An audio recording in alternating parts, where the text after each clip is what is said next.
Welcome back to Ravenheart Renditions, and we're talking with Hendrik Varju again. Hey, Hendrik, how you doing in the great cold Canada? Yeah, doing okay. We had a bit of trouble here around Christmas time when we had a huge ice storm come through, and I don't know if you heard about it at all in the news, but Toronto had something like 350,000 people with no power, and we went out ourselves for 5 nights and 4 days, so we did a little indoor winter camping. I don't think Canada is a place I want to be without heat. I mean, we were lucky that the first couple of days weren't, it was cold, but not crazy cold. Then we did have one night where we were hitting temperatures, that would be close to minus 20 Fahrenheit, let's say. Oof. So that was a bit rough, but some of the neighbors have generators, some have nothing. We don't have a generator, but we at least have a wood-burning fireplace that can actually heat the house fairly well. Mm-hmm. So we were, we don't have water or toilets during an outage because of our well pump, right? Oh, I didn't think about that part. Yeah, so that complicates it a little bit, especially when it went right through Christmas Day and we were supposed to have a little dinner here. So, oh, dear. anyways, we had our camp stoves out, and, it wasn't too bad. It was just hard work, basically, keeping the fire going nonstop 24 hours a day, trying to keep the house warm. So. Merry Christmas. Stay warm. Yeah, I was going to have my 80-year-old parents over that day, but somehow forcing them to go to the washroom in the woods wasn't sounding like a good Christmas present. No, I don't kind of think reschedule. So. Well, did it end up okay later then? Yeah, then it all came back up on Boxing Day, I think it was, like day after Christmas in the afternoon. And, the timing was bad in terms of Christmas, but good in the sense most of that time I was planning to be off work anyway, so it wasn't like I lost business, Mm-hmm. So, we had some good quality family time playing games, playing cards, and sitting around with candles, right? Yeah, actually, when it was all done, our kids asked us if from now on we can turn the power off on purpose every Christmas for a day or something. So they just had a great time, sleeping in the family room in front of the fire, and there you go. Not using the electronic gadgets and all that kind of stuff. Mm-hmm. So it was good and bad, but we're back to having power now. So hopefully we don't lose it, because right now it's in the minus 30 range. Oof, yeah, we're getting cold, but not quite that bad. So. Yeah, we do everything in Celsius here, but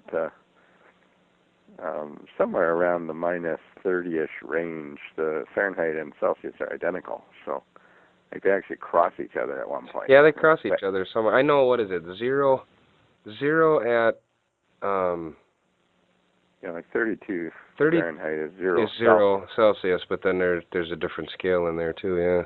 So yeah, at some point around minus 30-ish, they actually are equal, and then they cross each other. Then normally Celsius is lower, but it actually becomes higher at some point. Oof. Kind of strange. Either way, it's just plain cold. Yeah, just hope the car starts, hope the truck starts, and yeah.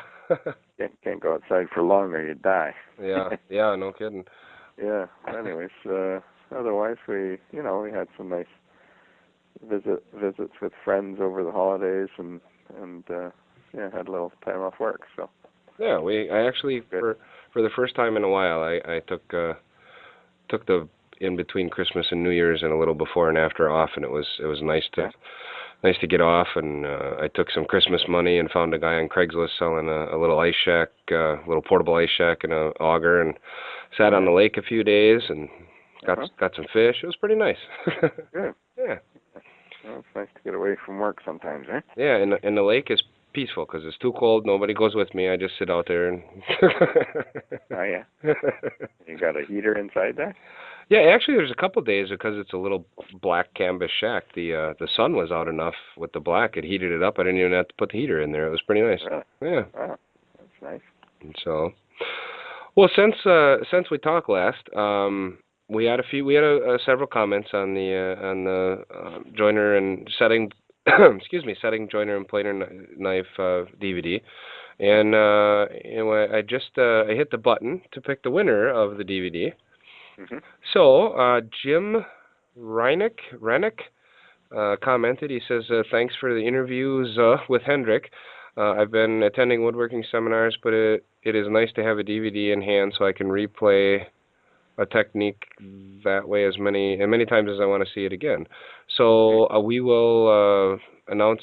Well, we're announcing him right now. I'll put his name on the site, and I'll email Jim with the code to send to you to get a copy of the Joiner DVD. Okay, good. And where's he from? Do you know? No, it doesn't say where he's from on here. I'll States, I assume. yeah, I'll have to shoot him an email and find out. Okay. I'll just go on my site and fill out the order form and with his address and everything else, and then we'll mail it out as soon as we get that. Yep, and Jim, you'll get an email about all that too, so you'll have links in there to follow that. So good. And speaking of our last interview, we had a question on there. Okay. So Bob Early asks, how many times can you have joiner and planer knives sharpened by an outside company before you have to get another set? Thanks for the interview. Okay. Well, I'm assuming he's just referring to regular straight knives, probably high-speed steel. Mm-hmm. Most of the knives that I've owned, they actually have what are called like a high-speed steel insert. Like, in other words, if you look closely at the knife on the back, you'll see there's an actual line running from end to end where they've taken a piece of high-speed steel and attached it to a softer steel back. Oh, sure. So the high-speed steel exists at the cutting edge, but every single sharpening, the high-speed steel section gets shorter and shorter. Mm-hmm. Eventually, you'll get to the point where you no longer have any high-speed steel, and you're into the softer steel in behind it. And that probably won't last very long. No. So if it's that kind of a knife, then for sure, once you're getting really close to that dividing line between the high-speed steel and the regular steel, that's where you're going to not be able to sharpen again. The sharpening service would reject it for sure. Like, even if you tried to send it in and you didn't know that, they would just reject it and say this can't be sharpened anymore. Oh, that's good. Yeah. Now, if you had a knife that didn't have a high-speed steel insert, but the entire knife is just high-speed steel, because I've had planer knives, for example, that are all solid high-speed steel. Mm-hmm. Basically, there's going to be a point where your knife locking bar can no longer safely hold the knife in the machine. Mm-hmm. So, the jack screws, if it's, I don't know, there's all kinds of machines out there, but Sure. most of the larger planers and joiners have jack screws, and there's going to be kind of a limit on how adjustable they are, so that you're not ever using a knife that's, just barely half in the knife locking bar, because, to hold it safely. Mm-hmm. So I'm pretty sure, even if you didn't really know, that there'd come a time you try to install it and you can just tell that there's no way the knife locking bar is going to be able to hold it safely because it's just too short. I would say, on average, I can probably sharpen my joiner knives at least, let's say, at least 6 or 8 times. Mm-hmm. And I mean like a major grinding, where they're getting rid of any nicks and stuff. Mm-hmm. I'm not including honings that I might do in between. I'm just talking heavy grinding by a sharpening service. Sure. And, for the average hobbyist, if they're only doing it once every year or two, which seems to be the case for a lot of hobbyists, unless they're, maybe retired and working on the machines a lot. As much as the rest of us would like to. Yeah. Yeah, I mean, so I would say for the average hobbyist, they're good for years, Mm-hmm. Probably 5, 6, 7 years on the one set of knives. But of course, if the person does 30 hours of woodworking a week, then they might wear the knives out completely in a couple of years. And I always recommend you own more than one set of knives, because when you take one set, like what I always tell everyone is, you don't just take all 3 knives out of the cutter head and then put it, let's say you take them all out and then you put one back in, like after sharpening, and you tighten the knife locking bar fully, because the other two knife slots in the cutter head are empty, you're actually distorting the cutter head such that it isn't perfectly round anymore. Mm-hmm. So you really should never take all three knives out and then install them one at a time at full tightness. Okay. Like, in other words, if you only had one set of knives, then you'd have to tighten each knife a little, and then each knife a little more, and so on, until you get them all fully tight to make sure the cutter head stays as a true circle. Mm-hmm. So for that reason, because that is so inconvenient to do that way, because it's so hard to set knives as it is, I'd rather you always own the second set, and while one set is out for sharpening, you keep going.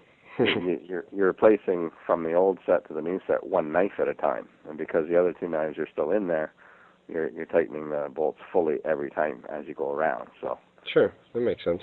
And I mean, the cost of knives for a dig planer can be pretty pricey, but for a jointer, you might be talking, $25, $35 type thing. So not a huge amount of money to have one extra set on hand, right? Sure. Yeah, it's not too bad. Yeah. So, anyways, I would say most of the time you'll get probably a good 6-7 sharpenings out of one set of knives, and for for $30 or whatever it is. I know it's cheaper in the U.S. than Canada for sure, because that's the way it always works out for some reason. That's pretty good value for your money for many years of use. Oh, yeah. Yeah. Cool. Yeah, it kind of bugs us up in Canada here when we see how much cheaper so many things are down there compared to here, and all the manufacturers say, well, it's because here in Canada we only have 1/10 of your population, but the country's bigger. Yeah. So, like, transportation costs and advertising costs and everything else are just way higher. Oh, wow. The market's too small, so everything's way more expensive here. That, and they got to go up in that cold. So they don't want to do that. It's going to cost some more. Then again, Wisconsin is in a whole lot different climate-wise, so I don't know what their problem is. Yeah. I mean, for a while there, the Canadian dollar it's a lot weaker now, but it was about $1.10 U.S., so it was more valuable than the U.S. dollar. You'd go into a bookstore and buy a book that has the Canadian and U.S. price both printed on the cover, and there would be something like $20 in the U.S. or $28 in Canada. Yeah, and even though the Canadian dollar was stronger, and people just constantly complaining, why is the price so high here? And they'd always have some reason. Basically, we don't like the Canadian population. It's too small. Small of a market. So. Well, it's I've been up to Canada a few times. I don't mind it up there. Yeah. But it's a big country, and we've got roughly 1/10 of your population, so it really is very spread out. Yeah, it does cover a lot of area up there. Yeah. It's funny because in my area near Toronto, there's an area we call the Golden Horseshoe that takes you kind of around Lake Ontario, from Niagara Falls, around right through Toronto and a little bit east and north of Toronto, and that area in Canada has something like 8 million people, and we're talking a total of about a 2-hour drive over that geographical area, and we only have about 35 million in the country. So we're talking about between a quarter and a fifth of the entire Canadian population within a 2-hour drive to Toronto. It's in Toronto, yeah. And then you got a few Eskimos scattered everywhere else. So it's very thin everywhere else. It's just, Vancouver, Montreal, and Toronto, and, you got Calgary and a few other bigger cities, but very, very thin in between. And they got Canadian teams Canadian hockey teams that I like in every one of them cities. Yeah. Yeah, I'm a big hockey fan, so. Okay. Well, we got a couple other questions sent through. Okay. This one was sent over asking about, as I look at my bandsaw and say, yep, okay, I did release it. A lot of times I forget. But the question was, is it good or bad to release the tension from your bandsaw blade when you're not using it? And what I've always done is, a lot of times I use mine, Friday, Saturday, Sunday, a whole bunch. And I usually don't back off the tension when I'll be down here for 8, 9 hours and then go upstairs. I'll come back down in the morning or something. I usually don't release it then, but if I know during the week I'm not going to get any time, Sunday when I'm done playing down here, I'll release the tension and then leave it for the rest until I get to it next time. Right. So I figured, well, since I don't know for sure, I'm just going off of what I've heard. Is it good or bad to release this tension? Okay. Well, I do try to remember to undo the tension at the end of every day. So if I tension it up, in the middle of the day to use the bandsaw, and I'm pretty sure I'm going to use it several times that day, then I'll just leave it on for the day. And yeah, I don't think it's any big deal if you leave it tensioned for a few days if you're pretty sure you're going to use it again in the morning. Mm-hmm. I tend to forget, so I try to remember, like at the end of the day, to just take a look and untension it. Mm-hmm. So the problem with the tension is, like a properly tensioned blade on, especially some of the bigger bandsaws, like I've got the Laguna 16 HD, Mm-hmm. which is the Italian-made one. Mm-hmm. We're talking well over 10,000 psi on the blade when it's fully tensioned. Sure. Apparently some will even go up to 12, 15,000 psi on the blade. So you're putting tremendous strain on the blade, on the tires, and on the spring that creates the tension. Mm-hmm. So I've been to lots of shops where I go into someone's shop to help them set up machinery and stuff like that, and I see that their bandsaw, I change the blade on their bandsaw, and as I'm tensioning it up to the normal place on the scale, like there'll be a scale saying tension it to this level for a 1/2 inch wide blade, for example. Mm-hmm.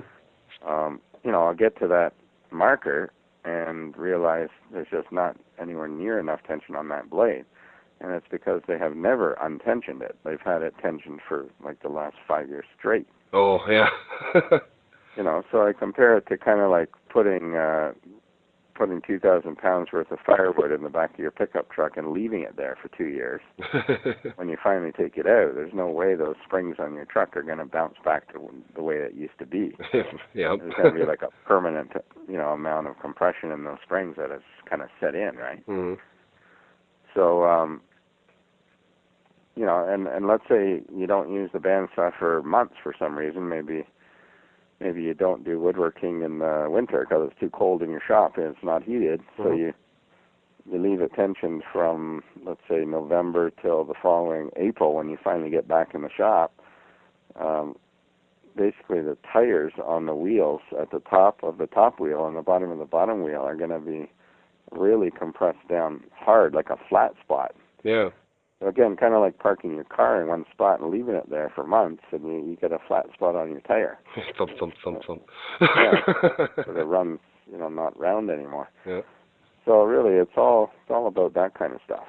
So on my bandsaw, I actually have a piece of paper hanging on the front cover of the upper wheel, for my students to remember when I have a student here. Basically, this is a note, written in marker that says, "Warning, tension blade before use," because I normally have it untensioned. I did that once. I should make that too, because at one time I walked up to my bandsaw, turned it on, and went, oh my God. Yeah, if you turn it on and it's totally untensioned, the blade will just, can fly right off the wheels. Yep. While it's doing that, the teeth are smashing into your guide blocks and everything else, so it's damaging the blade. So I have this piece of paper hanging on the cover of the bandsaw with a magnet, a rare earth magnet, and it hangs down like in front of the blade area so that there's no way you could miss it when you walk over to the bandsaw. You got this note blocking the blade, your view of the blade, right? Mm-hmm. So it just kind of forces you to lift up the note and tension it and then use it. So, now, yeah, so it's, now the other thing I just wanted to mention is, when I untension a blade, I don't untension it fully. That's what I was just going to ask. Mine has a quick release. Yeah. So quick release lever. Yep. With a. I just flip the lever up and it's not tensioned anymore. And so you got a zero tension and you got a full tension, but you don't have any in between? well, no, I can put as much tension as I want on it. If I put it all the way up, it'll have none. But I just move it like halfway up, and it leaves it so the blade doesn't move or anything. But I just got to pull a lever the rest of the way down, and it'll. If I put it all the way up, I could almost change the blade without, so I don't go that far. But you're saying you can put the lever somewhere in between the 2 points, and it will hold itself there? Yep. Okay. Because as soon as those quick release levers started to get popular, which wasn't that long ago, like maybe, I don't know, 8-10 years ago at most, when that started happening, a lot of my students would leave their bandsaws completely in the untensioned position between uses, but that loosens the blade so much that the blade would actually come off the tire completely, like rise up in the air. Yeah. And what I found is that when you then locked it back down to full tension to use your bandsaw, the blade would often land somewhere slightly different on the tire when you tension it, and then when you turn on the saw, it would self-track to a new spot, like different from how you used to have the tracking set up. Yep. And if it happens to move backwards, the teeth can be hitting your guide blocks, like especially people that had metal guide blocks, like the old style steel blocks. Sure. And that would damage the teeth, damage the set on the teeth. Or if it moved forward, it wouldn't get damaged, but still it would have like no support because the back of the blade is now way in front of the thrust bearing and behind. Yeah. So I used to go to people's shops, and if they had a bandsaw like that, I would move the tension lever to the sort of half tension position, and I would put I showed people, I have one of these mag switch magnets, but a giant one, like a big square magnet. Sure. I think it holds about 150 pounds. So I would just slap that magnet onto the column on the back of the bandsaw in a position that blocks the lever at the halfway point. And I just, might have that magnet with me, but then I would say to the person, well, you don't have this magnet. Let's just get a block of wood, like a real thick block of wood, and just C-clamp it right to the column. I'm talking about kind of like the older style cast iron 14-inch bandsaw, right? Yeah. I would just clamp a block of wood onto the column to block the lever at the halfway position. And, I did that for a long time, and I'm trying to think. I mean, I complained about the whole issue in my bandsaw DVD as well. and then all of a sudden, manufacturers started coming out with quick release levers that have a mid position built into it to purposely be able to just take half the tension off, not all. Yep. So I'm not saying I was the cause of that, but it seemed like the word was getting around somehow. That it was causing a problem, yeah. Yeah, having full tension and no tension is not the best thing. So what I do on my bandsaw is every time I untension it at the end of the day, let's say the tension, like on the Laguna, it has numbers for the tension on this sort of gauge. So let's say the tension on my blade is normally 15. I bring it down to 5 or 6 out of 15. So, at least halfway or maybe even just a third of the tension. Definitely not so loose that the blade comes off the tire at all. Yeah. And I figure, at least we're taking the bulk of the pressure off the tires and the springs and everything, but I don't want it to come loose and then the next time you turn it on, suddenly it's tracking funny, right? Well, and it's especially tracking funny is really, because if I found out the hard, I got it all set up. I was doing some resawing, and one of the times that I took it off and I was coming back, took off all the tension. I was coming back down the next morning, and just retensioned it and started resawing again. And I'm like, what the heck happened here? Yeah. And I'm like, oh, it's tracking totally different because I released all the tension. And do you have a 14-inch bandsaw? Yeah, I've got a 14-inch Laguna, and it's got one heck of a resaw for what it. Yeah. Yeah. Okay. Yeah. The other problems I've seen with bandsaws that are quite common, especially some of the cheaper models, like 14-inch, but the cheaper cast iron ones, like I used to have a Delta one, and it was excellent, but it was a made in USA one, right? Mm-hmm. Which doesn't even exist anymore. No. So a lot of the cheaper offshore ones I find are, really fussy, and bandsaws are fussy as they are, even the good ones. So what I found often is sometimes the tire was quite a bit narrower than the actual recess in the wheel to hold the tire. And the tire wasn't glued on in any way. It was just a stretch fit. Mm-hmm. And instead of the tire being completely pushed to the back of the wheel or the front, it was actually random. Like it was totally at the back in one spot, but somewhere near the front somewhere else. Oh, yeah. So the entire tire is moving laterally, like front to back as it spins. And your blade is on the tire, so it's weaving in and out like crazy. Try to track that. And you're trying to set your thrust bearing and your blocks like right behind the teeth, and it's impossible because the blade's moving around like it's possessed, right? Mm-hmm. So on those kinds of models, I try to at least push the tire all the way to the back or all the way to the front, like with just a big flat screwdriver, and see if it'll stick. If not, you might have to put a bit of adhesive, like a tire adhesive underneath. Mm-hmm. Like the Laguna ones, or at least the one I have, the tire is completely glued on. It's kind of like a strip of rubber that has an actual slash, like where it joins together, almost like a scarf joint. Mm-hmm. And it's glued on. But a lot of the smaller bandsaws have just a neoprene rubber tire that you sort of heat up in really hot water and then stretch it quick before it cools. And it's fine if it's made to fit perfectly between the two ridges on the wheel. But if it's way narrower, then you get a lot of this movement. Mm-hmm.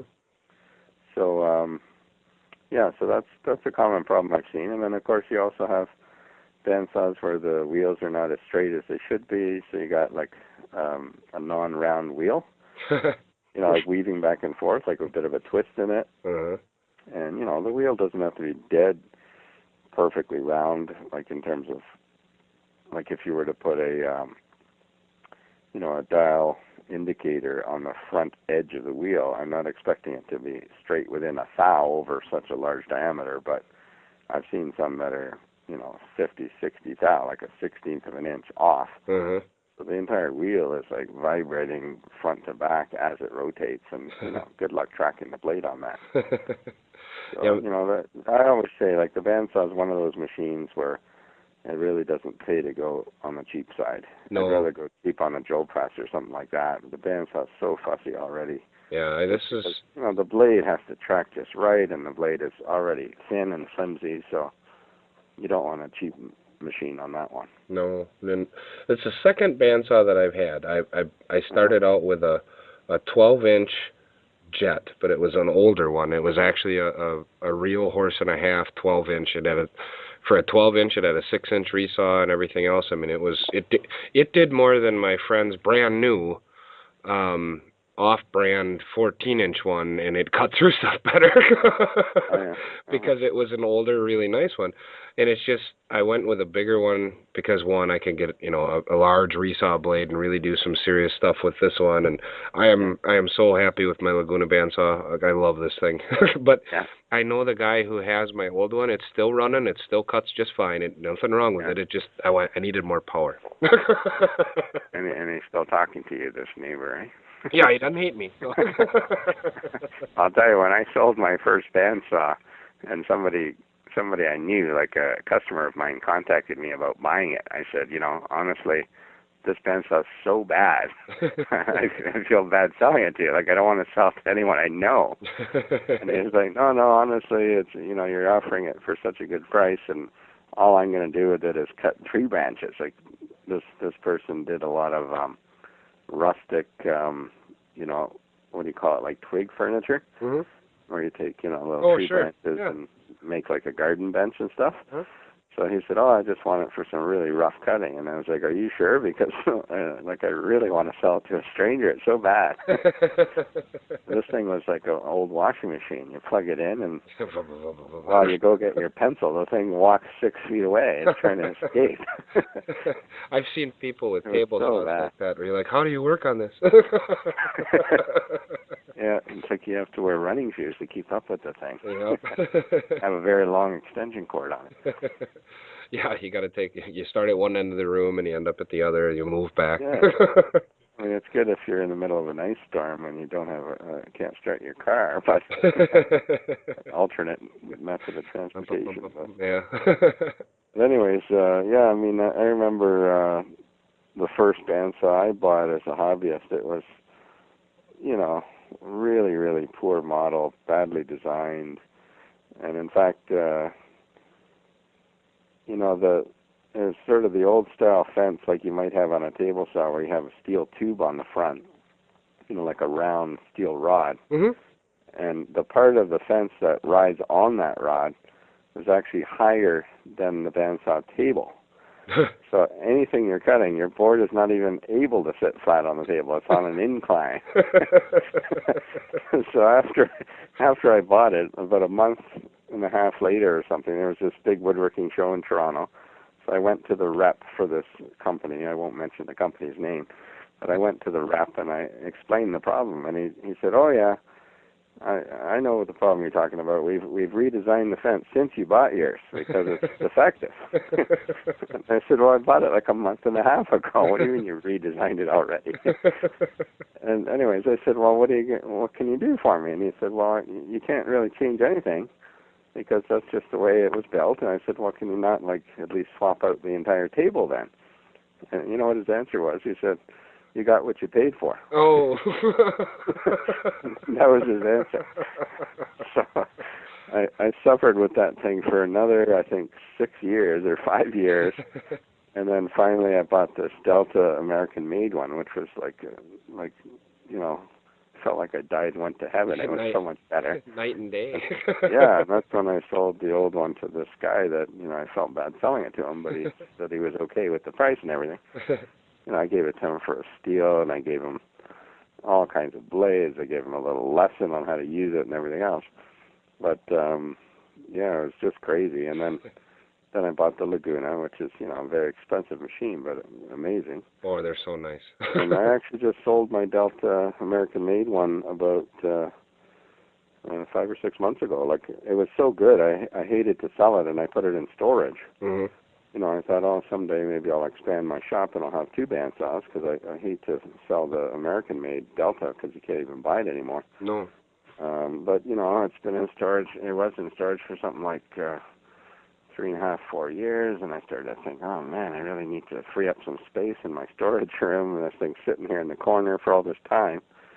So at least I was glad I still owned it when I did my bandsaw DVD, because I included both bandsaws in that, which I think was really valuable to a lot of people, to show like how to set up and maintain a bandsaw that is like a 14-inch cast iron model, and then also the Laguna style, which is totally different. Sure. So anyways, I finally caved in, and I just happened to mention at a seminar last year that I probably should sell the bandsaw because I don't have any space and whatever. And then suddenly one of the guys at the seminar, he's a good customer of mine, said, "I want it." And I said, "Well, I haven't even told you the price yet." He said, "I don't care what it is, I want it." So, you know, he finally came up with a price I thought was fair, and he said, "Yep, no problem, I'll take it." And there you go. sold it to him. So, cool. And he was buying it because he also had a cheap bandsaw that was, you know, just fighting with it all the time, trying to get it to work right. Mm-hmm. Got tired of it, so. Yeah, mine when I got excuse me, when I got rid of the Jet, I actually, you know, gave him all the extra blades I had, and I had put a Craig fence on it, and so the guy got quite a bit for what he paid for it. So. Right. Yeah. Well, when you get the new one, you just, you know, you're so excited, you just want to get rid of the old one no matter what. You want to play with the new toys. Yeah. And that's how I see it. I always find it weird when people get sentimental about machinery or even cars. You know, people get sentimental and they buy a new car or truck or whatever, and they say, "Oh, I'm going to miss the old one." And like, to me, it's the total opposite. As soon as the new one comes, the old one looks like junk. I just want it out of the driveway quick. I'm especially that way with vehicles, because I will drive it until it's ready to fall apart. And then I'm really happy to be done with it. Yeah. That's amazing how the new one comes in, and the old one, which was quite okay a month ago, is suddenly it looks just awful. Oh, yeah. Just look down on it completely. Just get it out of here. Yeah. Yeah. Anyway. Well, I have another question that actually was emailed to a friend emailed me asking how to do something, and I kind of gave him my options, and I thought, hey, this is a good question for Hendrik too, and he doesn't need to need to do it right away. So I thought, well, I said, hey, this is what I might do, but I'll ask Hendrik too and see what he has to say. Excuse me, sorry about that. So what he emailed me about was he has several boards that he's going to use for a project, and they're 8 foot long, and he needs to use them in 8 foot or really close to 8 foot lengths. So they're 8 foot or longer, if I remember correctly. So what it is they're 8 foot long, and he needs to get them ready to start, breaking them down a little bit. Yeah. But he wants to do a straight line rip on one side, so get one side straight because they're really not. And then he's going to plane them and everything. Okay. So, excuse me on this one. Wow. So I can't catch that through the phone. No, you can't. You're way up there. So we were wondering, the options I gave him. Yeah. I said, one, you could, if he had a jig, but I didn't realize they're 8 foot at the time, you could probably use the table saw or the band saw with like a auxiliary piece of wood or, and I said, well, what kind of ideas would Hendrik come up with? Well, what kind of equipment does he have? Does he have a table saw? He has a table saw. I think he has a portable planer and maybe a small jointer. Okay, and a bandsaw too, or no? I don't think he has a bandsaw, but I think he might be able to get access to one. Okay. Yeah, I mean, let's say he has almost nothing except maybe a circular saw. Even that will do. Mm-hmm. The problem is with circular saws is that the blade often wants to bend sideways. Not as bad as a jigsaw would, but he's got to make sure he's using a proper rip blade in the circular saw, not using like a normal crosscut type blade. Sure. Because when you try to use a crosscut blade to rip some pretty hard lumber, it'll really bend on you. But, think of like wanting to put down a straight edge, just clamp to the board on either end, and running a circular saw with the base plate against the straight edge to trim that first edge, right? Sure. Now, the other thing is instead of just a straight edge, he can make himself a jig if he has, a table saw or other equipment. The kind of jig I use probably more often than any jig with my router is called a flush trim guide, and a lot of people make them for circular saws too. So basically, you take a piece of, let's say, 1/4 inch thick plywood, and on top of that plywood, you put on a thicker piece of ply, like 1/2 inch thick, mm-hmm. Screwed and maybe glued on top of the 1/4 inch ply. And the amount of 1/4 inch ply allowed to stick out in front of the thicker piece of ply needs to be slightly wider than the distance from the straight edge of your circular saw base plate to the inside of the blade. Mm-hmm. Okay, a little bit bigger than that. So then after you've made the jig, you run the circular saw on top of the 1/4 inch stock with the base plate against the 1/2 inch stock, and you actually trim the 1/4 inch ply off using that exact saw with the exact blade that you're going to normally use to rip. Mm-hmm.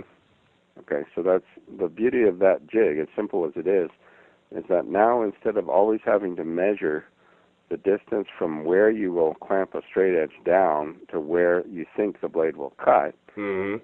you now know exactly where the blade cuts. It's right on the edge of the 1/4 inch ply on that jig. So all you have to do is clamp the jig on the wood exactly where you want to cut, like either based on a pencil line or just visually, like if he has like a waney edge with bark on it, he can just place it wherever he has to just get rid of all the junk that he doesn't want. Sure. And you just clamp it with a couple of C-clamps, one on either end, and then just run the circular saw down the jig, and there you go. You got your first edge. Yeah, and I've made one of those before too. It's basically you're making your own track saw.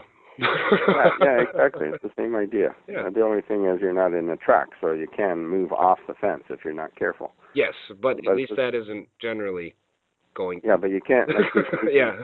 you can move off the straight edge, but you're moving into the waist side. Yeah. So you can't move too far the other way, so you Yeah. can't ruin your stock, right? Mm-hmm. The one thing I have to make, if anybody makes one of those, is I made the first one that I did was the problem I had was when I ran the saw down it, I didn't make the piece of plywood on top wide enough. Uh-huh. And everywhere where I put the clamp, the motor on my saw, it would be just in the way. So make sure it's wide enough your clamps aren't in the way. Yeah, you're right. And yeah, the other problem is whenever you set your circular saw to cut the deepest, like if you're cutting something really thick, the motor goes even closer to the jig or to the wood you're cutting. Yeah. Yeah, like there's less and less space available. Yep. Yeah, like I use a jig like that, not so much with a circular saw because I tend to use the table saw and the bandsaw and stuff like that more. Mm-hmm. But I use a jig like that for the router constantly. Oh, so yeah. I have several jigs in my shop made, for different routers. And for example, if I build a dining room table and it's 42 inches wide, like a harvest table, Mm-hmm. when it comes time to finally cut that table to final length, that's not something I can do on my table saw. Mm-hmm. You'd have to have a big sliding table kind of thing. Yeah. And I don't. I just use crosscut sleds. So I can cut up to about 27 inches on my saw really accurately with a sled, but once you're getting up to numbers like 42 inch, it's just huge. Yeah. So what I do is I just draw a pencil line on the table where I want the end of the table to be, and then I cut about 1/8 of an inch or 1/16 of an inch in front of that line using either a circular saw, jigsaw, or any kind of rough tool. Mm-hmm. And then I plant that jig right on the pencil line, and using a router and a straight bit, I start trimming my way to the pencil line, right across the end grain. Sure. And that's pretty heavy-duty work for a router, so I might even have to go across that edge 20 times, like literally. Mm-hmm. If it's all end grain and it's 1.25 inch thick hard maple or something, it's something you have to trim very gradually. Yep. Bigger the diameter of the bit, the better, though. Like if you build the jig to take, say, 1.25 inch diameter bit or 1.5 inch bit, it cuts so much nicer than just a normal 1/2 inch straight bit. Yeah. You get a lot of chatter and a lot of vibration on the skinny bits. Mm-hmm. So anyway, so that kind of jig, would work really well for him just with a circular saw. Yeah. Now another idea, like if you have the table saw or bandsaw, basically just the same kind of long, 8-foot long straight piece of plywood, maybe 6 or 8 inches wide or something, and have that hang out over, like beyond the piece of wood he's cutting, and use that riding against the fence to cut the opposite edge straight. Okay, and then the other thing is, like, how do you attach it? Because you can't clamp them to each other and still travel over a table saw. Mm-hmm. It'll get in the clamps will be in the way of the table. Yes. But what I've done with that kind of situation is to just drill 2 holes through the jig in the very last inch and drive a single screw, like just a normal round head metal screw even, through the jig into the very last inch on either end of the board. Because it's very rare when you have an 8-foot board that you're using all 96 inches, because you're going to have a little end check here and there. Yep. So chances are, if it's 96 inches, you're actually using 93 or 90 or something like that. Mm-hmm. So if you just have a single screw on each end in the last inch, then that's all cut off later in your crosscuts. Yeah. Right. That'll work. So, so the plywood can actually be on top of the board you're cutting, which is nice, because now the ply doesn't have to be super wide. It can just be a 6-inch wide strip or 4-inch wide strip. Mm-hmm. It hangs out maybe 1/2 inch or an inch past the wood, and it's screwed on. And since the ply is on top, you can see it. It's riding right against the fence, and you just do one trim cut to trim the opposite edge straight, and now you're done. You take the jig off. And then you go ahead and turn it around and rip again with the newly straightened edge on the fence next time. And then after you do all your milling and everything, cut the board to length and get rid of the 2 screw holes. And there we go. Cool. So, yeah. Well, I didn't give him too bad advice then. Yeah. Yeah, I've done some of the same things. So. Yeah, I also use double stick carpet tape many times when I can't have a screw hole, but that's not going to work with rough lumber. No. That'll work if you're trying to cut some kind of plywood that's hard to handle or something, and double stick tape can be very strong, but I wouldn't use that on anything rough. No. So, a couple screws where you can cut them off is usually going to work well. I mean, I doubt he's using every last inch of that. Yeah, usually not. Line. Yeah. Yeah. So that's probably the best way. Okay. Like that would be my preferred way, is doing the 2 screws and just a piece of ply, because I don't have to make a jig. Mm-hmm. And I would rather use a table saw or a bandsaw any day compared to a circular saw. Yeah. The one nice thing is if he makes the jig, a lot of times you can use that jig. It's not just a single use jig. Oh, yeah. You can use it for that. You can use it for plywood. You can use it for a lot of stuff too. Yeah. But the table saw, if he has access to be able to do that, that's another thing where you're using a small piece of plywood to be able to do this. It's not that bad either. So both ways are pretty useful. Yeah. Yeah. And if he does make the jig, and he has to make it 8 feet long for these big boards, when he's done that job, he might think, oh, gee, what am I going to use that jig again? Because it's 8 feet long. It may not come up often. So maybe you cut the jig in half, and you have a 4-foot jig, or you have, a 5-foot jig and a 3-foot jig. Mm-hmm. And, now you have 2 jigs of different lengths, because, you can always use a longer jig for shorter stock, not the other way around. But it's also kind of awkward if it's 8 feet long and you only need a 3-foot jig. So cut it into a 5 and a 3-foot jig, and you got 2 new jigs in your shop. It might get some use a few times a year. Yeah, cool. Mm-hmm. All right. Well, then I actually had a question too, because I've been making some little boxes for a wood show that's coming up, and they're just there's no load on them. I mean, they're just little keepsake boxes, and I started doing them with. I have these. I bought a set, and they came with 4 small ones and 4 big ones, and I thought, well, I never use these small ones. I'll try to use them. And what you do is they got the corners cut out, and it's a little piece of angle iron. And for clamping like bigger cabinet type boxes together, it's really nice. You use your spring clamps, you clamp them into corners, and it helps for dry fit and everything, and making sure it looks the way you thought it was. But these little ones I use for these boxes, and they're just mitered corners. And I had so many spring clamps on there that they were getting in the way so bad that I decided I laid them all out end to end, and I could see the grain flowing through, and I just used packing tape and made sure all my corners were tight. Then I flipped it over, spread the glue in my miters, got it all closed up, put one piece of glue on, and then I used a band clamp around the outside of them. And it worked a lot quicker than my little angle iron pieces did, and I swore a lot less. How big are these boxes you're working on? Well, the boxes, they range. They're no more than 5 or 6 inches square to, I think 7 or 8 inches by 9 inches is the biggest one I'm making right now. Most of them are 5, 6. And how tall? 4 or 5 inches? About 4 or 5 inches with it's like a fitted lid on it, yeah. Yeah. Yeah, and so when you're clamping these angle iron pieces, you're just saying it's like way too awkward trying to get all the clamps on there, right? Yeah, for a bigger piece, for a bigger cabinet type thing, the larger pieces that I have, they work great. But these little ones, the boxes were too small. If they were, a 12 or a 13-inch box, it would have worked fine. But these little ones, I'm like, that's all I see is spring clamps in my sleep. Well, I'll tell you, there's 2 main methods that I use. First of all, when I do a small box like that with mitered corners, I like to sometimes add a spline inside the miter, like a thin spline that goes right across the miter.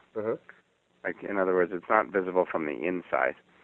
From the outside or inside. It's visible it's visible from the top of the box when you open the lid, but it could actually be done invisible too, kind of like a biscuit, like hidden inside. So basically, you set the table saw blade to 45 degrees to cut your miters, and then if you leave the blade at 45 and position the miter sort of facing the blade, in other words, the miter itself is at 90 degrees to the blade itself, even though the blade's still at 45. Mm-hmm. You can attach the box to a miter gauge and just do a simple spline cut right through every, like the table saw is what you would use if you don't mind the spline being like going all the way through from top to bottom. And in other words, when you open the lid of the box, you see it. But if you do it well, then it's decorative too when you open the box. It's kind of nice looking. Yeah. So anyways, the reason for that is, first of all, it doesn't take a huge amount of time to do it. But once it's done, if it's done right, it means you can actually clamp the box together just with normal everyday clamps, because the spline keeps it from slipping out of alignment. Sure. So basically just glue the splines in and use normal parallel jaw clamps or F clamps or whatever you have, just to put some light pressure in both directions. So let's say the box is 5 inches tall, you'd have one clamp near the top of the box and one near the bottom. So you'd have a total of 8 clamps, 4 from front to back and 4 from left to right. Yep. Okay. Now another thing I've used, I'm just trying to think if people want to go take a look, if you go on my website under what's called the Gallery of Work button, the second button on my site, you can then click on a little category called Giftware and Accessories. And when you go in there, you'll see a humidor that I built. And this is a box with mitered corners and then these corner splines that come from the outside, like more of a decorative thing. Oh, yeah. Okay, now even if you didn't want to do the splines, what I'm saying is in that case, because I'm already doing the work of these decorative splines from the outside later, I don't want to also do the work of another spline running vertically in the joint. Sure. What I want to do is just glue the box with only glue on the miters, just like you did. And then after that's done, then I cut the grooves through the corners for the decorative splines, and that strengthens it up too, right? So anyway, the way I do that, I don't know if you know about this, but there's an actual special clamping system sold by Lee Valley, like made by Veritas. Okay. And if people want to look it up, it's called a 4-way speed clamp. And basically all it is are these threaded rods that thread into these little I think they're fiberglass reinforced square corners, like corner brackets. And then you have what they call like a quick sliding nut. It's a kind of nut that some drill presses use to change your depth stop quickly, where if you bend the nut sideways, it'll slide up and down the rod to wherever you need it, but then when you start turning it, it straightens out and the teeth start grabbing. Okay. Or the threads start grabbing. Anyways, it's about $30 for the clamp set, and it clamps all 4 corners of a box at the same time. Oh, cool. So you don't need any, it's a specialized clamp system just for boxes. And then you can also add to the set and join 2 rods together with a coupling nut if it's a much larger box. Oh, okay. Now for a box like you're describing, you'd actually need 2 sets of these, because you need the 4 corner brackets near the top of the box and another 4 near the bottom. So I think you're running somewhere around $60 for 2 sets. But, I bought them probably 15 years ago. I've got them in a box in my shop. They don't get used constantly, but whenever I build a small box of miters, that's what I use. It's so simple. Okay, cool. So as long as you cut your miters accurately, put the glue on the 4 miters, you already have this clamping system kind of set up, like just slightly larger than your box, and you just slide it over and tighten the nuts. So your clamping force is just the equivalent to how much you can turn that nut with your hand, but it's still easily stronger than packing tape or something like that. Oh, yeah. And you can crank them down, and it just holds it nice and square until the glue dries, but you don't have, like, spring clamps everywhere or anything. Yeah. Yeah, and nice. What I ended up doing is once I put I put my packing tape on, which the nice part about that was all my corners are, I can see all my corners going together before I ever got glue on, because with the packing tape, all but one corner is together. I spread my glue on, I put my last corner together, put a small piece there, and then I actually used 2 band clamps, one near the top, one near the bottom. Which I don't mind them, but for some reason they annoy me. Yeah. I find them annoying too. And you know, the other thing is, like, they can put a tremendous amount of pressure on, but often the steel part where the ratcheting action happens will dent right into the wood. Yeah. If you really crank it down. You know, I remember using one time to try and glue a chair together, and I'm cranking away at the thing because the joint's not really closing the way I wanted, and next thing I know, one of the legs is dented in pretty good, you know, underneath. Yeah. I didn't know until I took it off the next day. All that work and And I find that band clamps work really well on things like octagons or maybe hexagons or something round. Mm-hmm. But on something square, I don't feel like it really puts the pressure where it needs to be. No, it seems off. It's not quite right. Mm-hmm. Yeah. So, anyways, you know, when people look at this Veritas four-way speed clamp thing, you know, and someone might not want to buy it if they're only building one little box and they don't think they'll do it again. Yeah. But if you're going to build, you know, 4 boxes, 6 boxes as Christmas gifts, I mean, they would pay for it already. Right. You know, right now I'm really up. System. Right now I'm up to my 10th one, and I've got about that many more to build for the show. So I think I might be placing an order. Yeah, it's like I said, I've had them for years, and I've got them just sitting. I got 2 sets of them sitting in a little cardboard box. It's actually on the floor in my shop, like underneath a lumber rack. And you know, once every year or so, I pull them out for one little box and blow off all the dust. And but every time I do, I mean, I'm glad I have them. Yep. And some people also use them for small picture frames. You know, just a simple picture frame with a miter. Mm-hmm. Glue it together with the clamp, and then after you take it out the next day, then cut grooves into the edge of the picture frame for splines, like for decorative splines. Yeah, cool. So yeah, they're pretty handy actually. Yeah. I've seen those types where you, like you're saying, where you have these steel brackets and then you put the clamps on, but you know the amount of time required to get all the clamps on in a very confined space, especially like you're talking like a small box. You got 4 sets of them going. Mm-hmm. It's going to be pretty tough to, you know, it's just not enough time to get everything set up. Yeah, and some of the smaller ones, I barely have room to have the spring clamps there, and I'm like, and now I got to get them back off, get glue on, and get it back on there before I get the clamp. Yeah. And when you put the tape on there, you had all the tape on in advance except the last joint, right? Yes. Yep. So and then like folded up. Yeah, and then like I had unfolded. Yeah, I had the last piece of tape ready, and then I folded it all up, put the last piece of tape on, and then I band clamped it together. And I mean, and they all worked fine. It's just I'm like, there's got to be an easier way, because I went from a really difficult way of a lot of messing around to, okay, this is pretty quick, I can do it. And I'm like, well, I'm gonna ask Hendrik what else there is.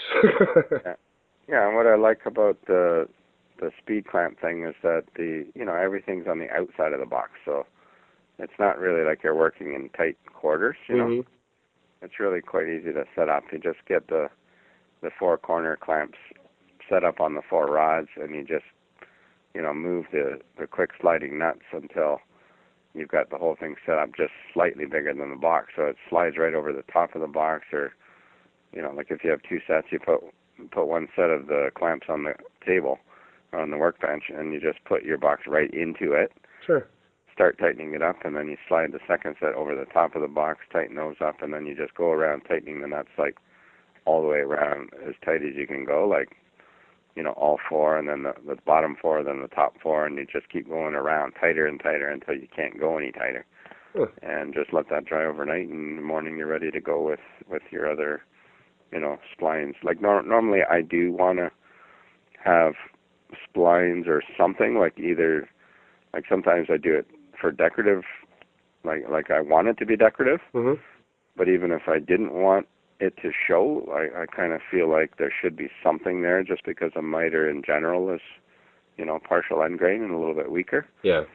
So I do prefer it, and if you look at that humidor on my website, you know, where I have 3 different contrasting wood splines, and I have the middle one smaller than the outer 2. You know, it's just kind of a sharp look too. Yeah, cool.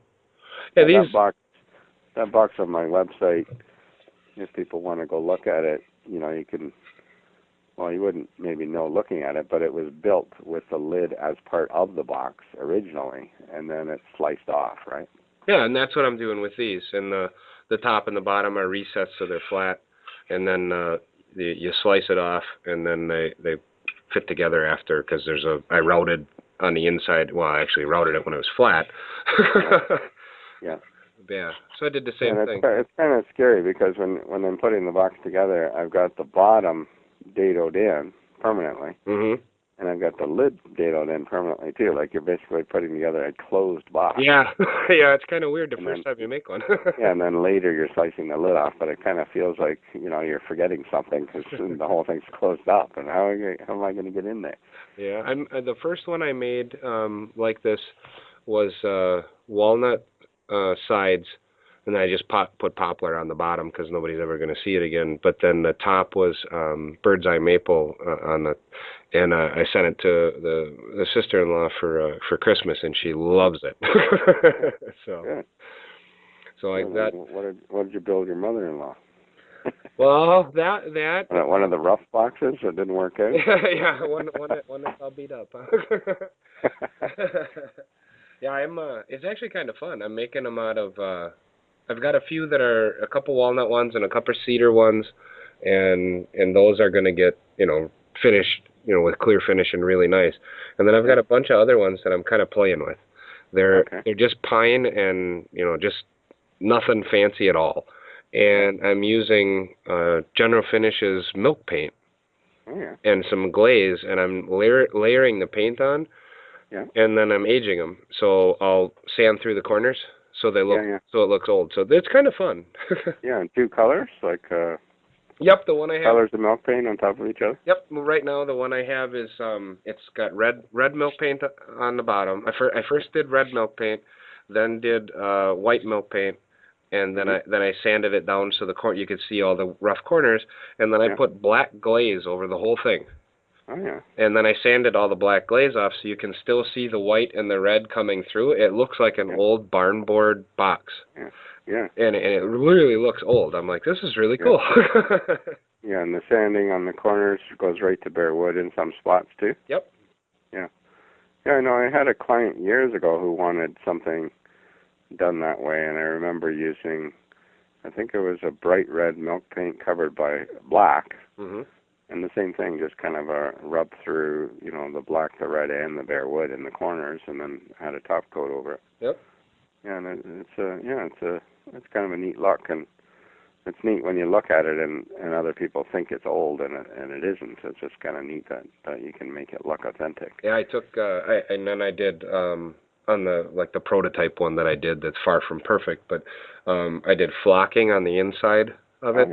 And I took it in, and somebody's like, "Well, how old is this thing?" I'm like, I took it in to show this is what I'm making. A friend at work, and they're like, "Well, how old is this one?" I'm like, "I made that last night." Right. And they're like, "No way." Yep. So I did good. I did good on the aging. And how did you like the flocking action? It's a pain. Oh, because I just flocked on that same web page where that humidor is, there's a heart-shaped box there. And I just built that, about a year and a half ago, and flocked it. And I've never flocked before. I've read about these flocking kits. Sure. But I thought it went way better than I expected. Like, it was really nice when it was done inside. It looked like a high-end, like a little jewelry box you can get at a jeweler with a ring in it.